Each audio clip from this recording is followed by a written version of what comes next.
warahmatullahi wabarakatuh. Bertemu lagi dengan saya, Sulistiana. Di sini kita akan membahas mengenai materi unsur-unsur hadis.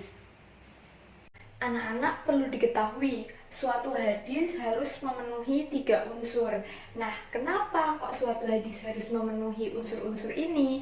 Karena nantinya unsur-unsur ini dapat menentukan tingkat suatu hadis. Apakah hadis ini sahih ataukah hadis ini dhaif? Unsur hadis yang pertama yakni ada sanad. Nah, sanad ini berasal dari bahasa Arab, yakni sanad, yang berarti penggabungan sesuatu ke sesuatu yang lain. Nah, sanad diartikan sebagai sandaran karena sanad merupakan sandaran atau pegangan. Selanjutnya ada pengertian sanad secara terminologi. Sanad secara terminologi berarti jalan yang menggabungkan matan hadis hingga kepada Nabi Muhammad SAW. Dengan kata lain, sanad merupakan rentetan perawi-perawi atau silsilah. Artinya, sanad adalah seseorang yang meriwayatkan hadis dari tingkatan sahabat hingga sampai kepada kita. Sanad juga memiliki fungsi dan manfaat. Nah, fungsi dari sanad sendiri yakni untuk mengetahui derajat kesohihan suatu hadis. Nah, sedangkan manfaatnya yakni untuk menjadi ukuran bahwa hadis itu merupakan hadis yang valid, hadis yang sahih, hadis yang hasan, dhaif, atau bahkan hadis tersebut merupakan hadis yang palsu, bisa kita lihat dari sanad hadisnya. Anak-anak, ini ada contoh sanad hadis. Anak-anak, ini ada contoh hadis yang di dalamnya terdapat struktur sanad hadis. Nah, akan Ibu bacakan contoh struktur sanad hadis di dalam hadis ini. Hadatsana Sa'id bin Ufair qala hadatsani Al-Laitsu qala hadatsani Ukailu an Abdi Syihab an Hamzah bin Abdillah bin Umar an Abda Umar qala sami'tu Rasulullah sallallahu alaihi wasallam. Artinya, telah menceritakan kepada kami Sa'id bin Ufair berkata, telah menceritakan kepadaku Al-Laits berkata, telah menceritakan kepadaku Ukail dari Ibnu Syihab dari Hamzah bin Abdullah bin Umar bahwa Ibnu Umar berkata, aku mendengar Rasulullah Shallallahu alaihi wasallam bersabda. Di dalam hadis ini ada beberapa sanad. Yang pertama ada Sa'id bin Ufair, ada Al-Laits, ada Ukail dari Ibnu Syihab, ada Hamzah bin Abdullah bin Umar, ada Ibnu Umar, hingga nantinya sampai kepada Nabi Muhammad SAW. Perlu diketahui, struktur sanad di dalam hadis ini berada di awal suatu hadis. Anak-anak, unsur hadis yang kedua yakni matan. Matan sendiri berasal dari bahasa Arab yang terdiri dari huruf nun, ta, dan mim yang memiliki makna masaluba wa irtafa min ardi, berarti tanah yang meninggi. Sedangkan secara terminologis, matan dalam ilmu hadis merupakan redaksi atau sabda dari Nabi Muhammad SAW. Artinya, matan merupakan isi atau inti dari sebuah hadis. Letak matan dalam struktur hadis yakni setelah penyebutan nama rawinya selesai dan sebelum penyebutan nama ahli hadis yang berada di akhir hadis. Ini ada contoh dari matan hadis. Anak-anak, ini ada contoh hadis yang di dalamnya terdapat struktur matan hadis. Akan Ibu bacakan terlebih dahulu.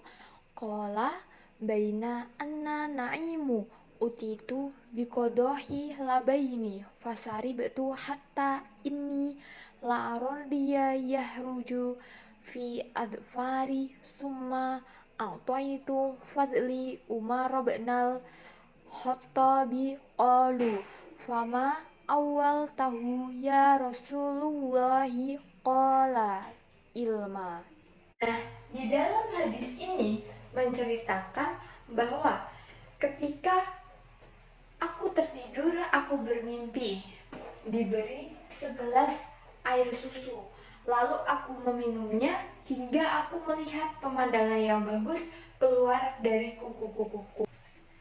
Kemudian aku berikan sisanya kepada sahabat muliaku, Umar bin Al-Khattab. Orang-orang pun bertanya, apakah takwilnya wahai Rasulullah? Beliau menjawab, ilmu. Nah, ini merupakan isi atau sabda dari Nabi Muhammad SAW yang merupakan matan hadis. Anak-anak, unsur hadis yang terakhir yakni ada rawi. Kata rawi sendiri berarti orang yang meriwayatkan atau yang memberitakan suatu hadis.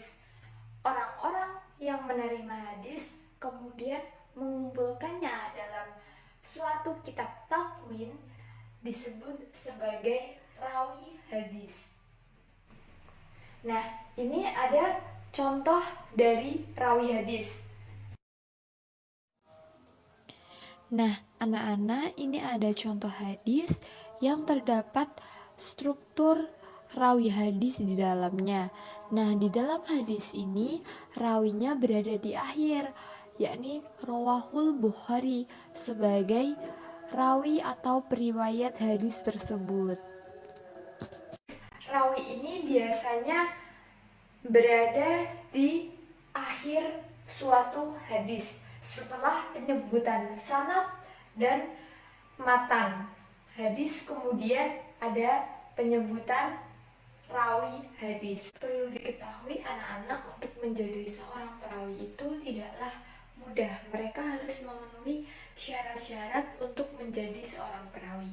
Nah, syarat tersebut antara lain yang pertama ada adil, yang kedua ada muslim, yang ketiga baligh, berakal, tidak melakukan perbuatan dosa besar, tidak sering melakukan perbuatan dosa kecil, dan dabit. Dabit ini dibagi menjadi dua kategori. Yang pertama ada dabit dalam artian kuat hafalannya dan kuat daya ingatnya dan tidak pelupa, yang sering disebut dengan dabit al-sadri. Dan yang kedua yakni ada dabit dalam artian memelihara kitab hadis sebaik-baiknya dari gurunya, sehingga kitab hadis tersebut tidak ada perubahan sama sekali. Nah, sering disebut dengan dabit al-kitabah. Bisa diperhatikan anak-anak, ini adalah daftar sahabat yang paling banyak dalam meriwayatkan hadis-hadis. Selanjutnya kita akan membahas pengertian dari rijal al-hadis. Nah, rijal al-hadis ini adalah sebuah ilmu yang membahas para rawi hadis, baik dari kalangan sahabat, tabi'in, maupun orang-orang sesudah mereka. Nah, di dalam ilmu rijal al-hadis ini dijelaskan sejarah singkat mengenai para rawi hadis dan riwayat hidup mereka. Sekian dari penjelasan unsur-unsur hadis ini. Semoga penjelasan ini bisa dimengerti bagi anak-anak semuanya. Sampai jumpa, sampai ketemu lagi. Wassalamualaikum warahmatullahi wabarakatuh.